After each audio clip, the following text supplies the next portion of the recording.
അടുത്ത തവണയും നമ്മുടെ സഖാവ് പിണറായി വിജയൻ നയിക്കുന്ന പാർട്ടിയായ LDF വീണ്ടും ഭരണത്തിൽ കയറും. സംശയം വല്ലതും ഉണ്ടോ? ആർക്കെങ്കിലും സംശയമുണ്ടോ? എനിക്കൊരു സംശയമില്ല. ഇല്ലെങ്കിൽ BJP ഇവരെ പിടിച്ച് ഭരണത്തിൽ കയറ്റും. കാരണം കേരളത്തിൽ ഏത് പാർട്ടി ഭരിക്കണ്ട എന്ന് തീരുമാനിക്കുന്നത് BJP ആണ്. ഇവനെന്ത് പൊട്ടത്തരായി പറയുന്നത് എന്നല്ലേ നിങ്ങൾ ചിന്തിച്ചേ? കാര്യം പറഞ്ഞു തരാം, കേട്ട് കഴിയുമ്പോൾ നിങ്ങൾ തീരുമാനിക്കുക ഞാൻ പറയുന്നത് ശരിയാണോ തെറ്റാണോ എന്ന്.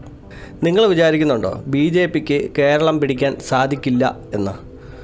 ഞാൻ അങ്ങനെ വിശ്വസിക്കുന്നില്ല. കാരണം എന്താണെന്ന് വെച്ച് കഴിഞ്ഞാൽ ഈ BJP എന്നുള്ള ഒരു പേര് തന്നെ തെളിഞ്ഞു വരാൻ തുടങ്ങിയിട്ട് എത്ര നാളായി? അതായത് ഒരു ഇലക്ഷൻ്റെ റിസൾട്ടിൻ്റെ സമയത്ത് നമ്മുടെ കേരളത്തിലെ BJP എന്നുള്ളൊരു പേര് പോലും അങ്ങനെ TV-യിൽ അങ്ങനെ കാണിക്കുന്നില്ലാത്തൊരു കാലഘട്ടം ഉണ്ടായിരുന്നു. ആ ഒരു കാലഘട്ടത്തിൽ നിന്ന് ഇന്ത്യ മഹാരാജ്യം ഭരിക്കുന്ന നിലയിലേക്ക് എത്തിയില്ലേ? അവർക്ക് ഇന്ത്യയുടെ ഏറ്റവും മൂലയ്ക്ക് കിടക്കുന്ന, അതായത് പാവയ്ക്ക പോലെ കിടക്കുന്ന ഒരു കേരള സംസ്ഥാനം പിടിക്കാനായിട്ട് വലിയ സംഭവമായിട്ട് നിങ്ങൾക്ക് തോന്നുന്നുണ്ടോ? എനിക്ക് തോന്നുന്നില്ല. അവരിപ്പോൾ മനഃപൂർവ്വം പിടിക്കാത്തതാണ് എന്നാണ് എനിക്ക് തോന്നുന്നത്. കാരണം ഇപ്പോൾ പിണറായി വിജയൻ സർക്കാർ ഭരിച്ച് നമ്മുടെ കേരളം ഒരുമാതിരി ലെവലാക്കി വെച്ചിരിക്കുകയാണല്ലോ. ഖജനാവിൽ നക്ഷത്രങ്ങളല്ലാതെ വേറെ ഒന്നുമില്ല. അപ്പോൾ ഇങ്ങനെ ഇരിക്കുന്ന സാഹചര്യത്തിൽ നമ്മുടെ കോൺഗ്രസ് ആയാലും BJP ആയാലും ആരെങ്കിലും അടുത്തത് ഭരണത്തിൽ കയറിയെന്ന് വെച്ചു, കയറിക്കഴിഞ്ഞാൽ എന്തായിരിക്കും അടുത്ത സംഭവിക്കാൻ പോകുന്നത്? ഓപ്പോസിറ്റ് നിൽക്കുന്ന ആരായിരിക്കും? ഈ CPM-കാർ സമാധാനം കൊടുക്കുമോ? അതായത് ഇവർ ഭരണത്തിൽ ഇരുന്നപ്പോൾ 2 പ്രാവശ്യം ഭരണത്തിൽ കയറിയപ്പോൾ ഇവർ ചെയ്തത് എന്താ? എവിടെ നിന്നൊക്കെ കടം കിട്ടാവോ അവിടെ നിന്നെല്ലാം കടം മേടിച്ച് മുടിഞ്ഞ് ഭണ്ഡാര അടക്കി നശിപ്പിച്ച് വെച്ചിരിക്കുക. അപ്പോൾ ആ ഒരു സ്ഥാനത്തേക്ക് പുതിയൊരു പാർട്ടി കയറി കഴിഞ്ഞാൽ ഇവർക്ക് പ്രത്യേകിച്ചൊന്നും ചെയ്യാനില്ല. കാരണം ഈ ഖജനാവിൽ ഒന്നുമില്ലല്ലോ. നമ്മുടെ ഈ സമ്മറിമ്പദ്ലേഹം എന്ന് പറഞ്ഞ സിനിമയിൽ ഈ രവിശങ്കേഴ്സ് ഫാം എന്ന് പറഞ്ഞിട്ടുണ്ടെങ്കിൽ തള്ളി തുറക്കുന്നുണ്ടല്ലോ. പുറമേ വലിയ ബോർഡും കാര്യങ്ങളും ഒക്കെ ഉണ്ട്. അഗ്രോ ഫാം എന്നൊക്കെ പറഞ്ഞുകൊണ്ട് ഒരു സെറ്റപ്പ് ഉണ്ടല്ലോ. ഞാൻ ആ സീൻ കാണിക്കാം.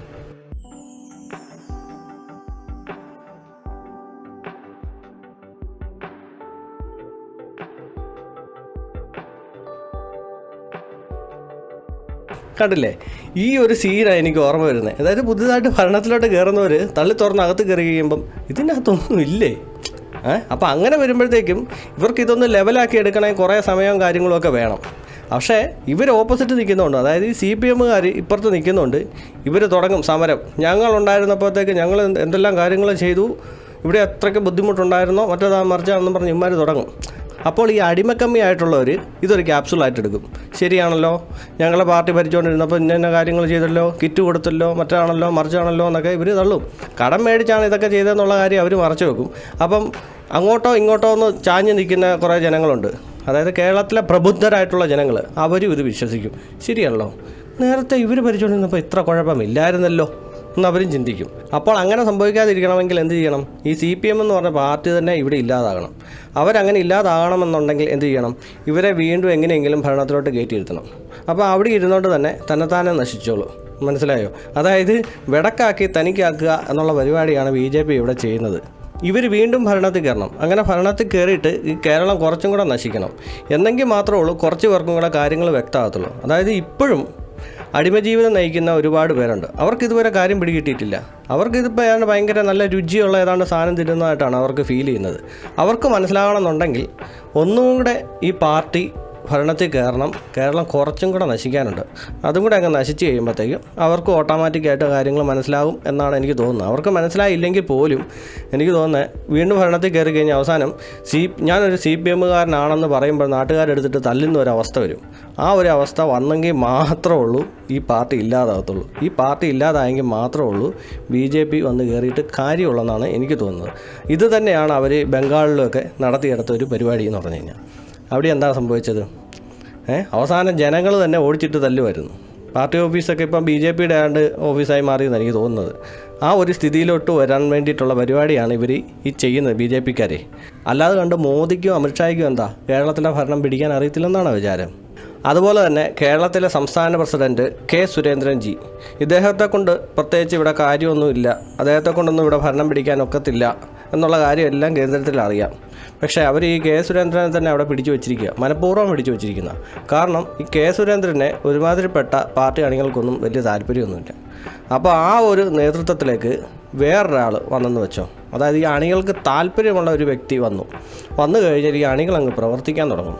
അണികളങ്ങ് പ്രവർത്തിച്ച് BJP ശക്തമായി കഴിഞ്ഞാൽ വല്ല MLA ഒക്കെ അവിടെ ഇവിടെയൊക്കെ വിജയിച്ച് കഴിഞ്ഞാൽ പണിയാവുമല്ലേ.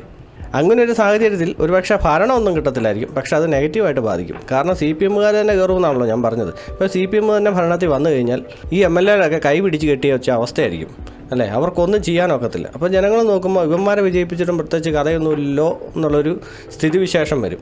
അതുകൊണ്ടാണ് ഇവർ ഈ സുരേന്ദ്രനെ പിടിച്ച് അവിടെ എത്തിയിരിക്കുന്നത്. സുരേന്ദ്രനോട് താല്പര്യമില്ലാത്തതുകൊണ്ട് ആരും പ്രവർത്തിക്കാനും പോകുന്നില്ല, ഇവിടെ ആരും വിജയിക്കാനും പോകുന്നില്ല. ഈ പറഞ്ഞ പോലെ ഈ പാർട്ടി അങ്ങോട്ട് നശിച്ച് നാറാണക്കല്ലങ്ങ് പിടിച്ച് കഴിയുമ്പോൾ നൈസായിട്ട് BJP പണി തുടങ്ങും.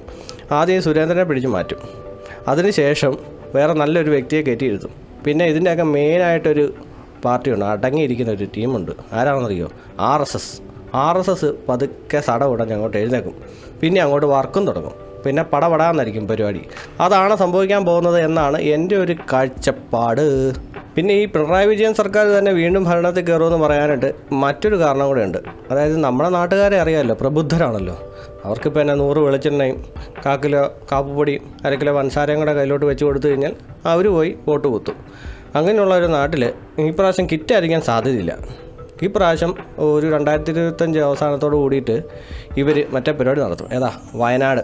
കയ്യിൽ പൈസ ഇരിപ്പുണ്ട്, ഞാൻ തന്നെ ഒരു വീഡിയോ ചെയ്തിട്ടുണ്ട്. അപ്പോൾ കോടികളാണ് കയ്യിലിരിക്കുന്നത്. ഇത് അവിടെ നിന്ന് അനക്കിയിട്ടില്ല.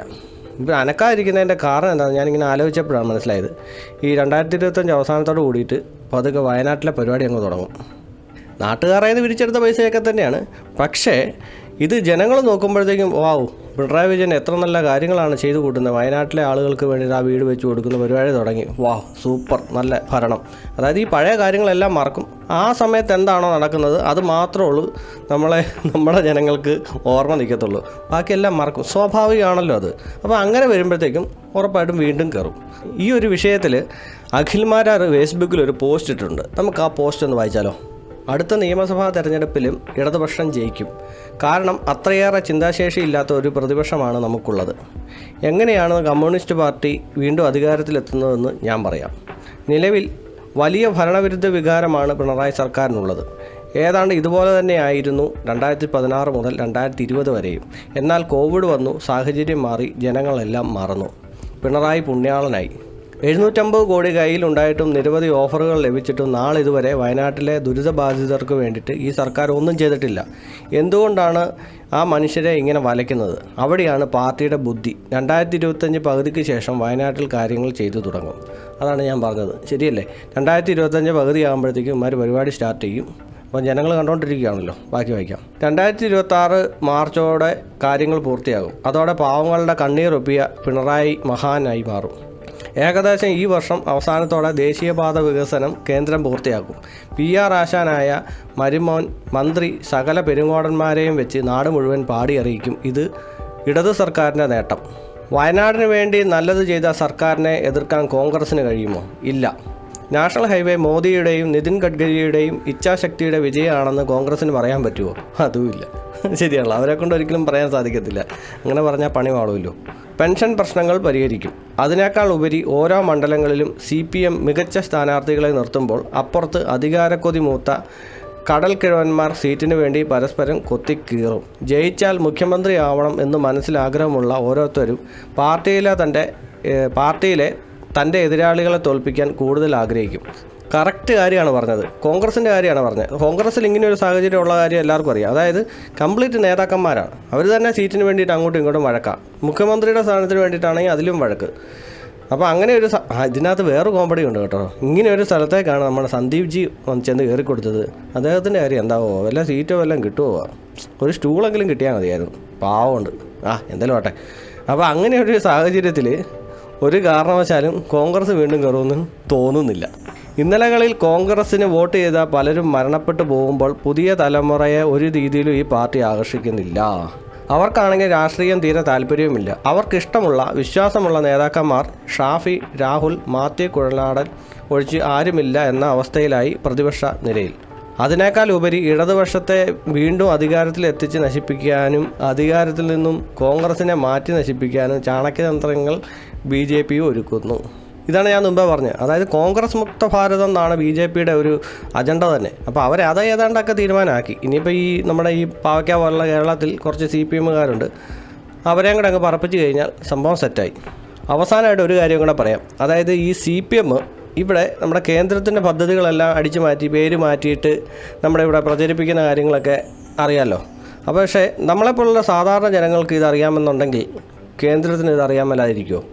കേന്ദ്രത്തിലിരുന്നുകൊണ്ട് ഇവരിതെല്ലാം കാണുന്നുണ്ട്. അവരുടെ പദ്ധതികളൊക്കെ പേര് മാറ്റുന്നതും അടിച്ചു മാറ്റുന്നതും ആളാവുന്നതും എല്ലാം അവർ കാണുന്നുണ്ട്. ഈ പറഞ്ഞ പോലെ മിണ്ടായിരിക്കുന്നതാണേ. പിന്നെ നമ്മൾ സാധാരണക്കാർക്ക് അറിയാമെങ്കിൽ പിന്നെ അവർക്കറിയാതിരിക്കുമോ? ഇതൊക്കെ ചുമ്മാതെയാന്നേ, ചുമ്മാ മിണ്ടായിരിക്കുന്നതല്ലേ. അടിച്ചൊതുക്കാൻ വേണ്ടിയിട്ടുള്ള പരിപാടിയില്ലേ ഇത്? കയറട്ടെ, വീണ്ടും ഭരണത്തിൽ കയറട്ടെ, നശിക്കട്ടെ, എല്ലാവർക്കും എന്ത് പറയാനാ?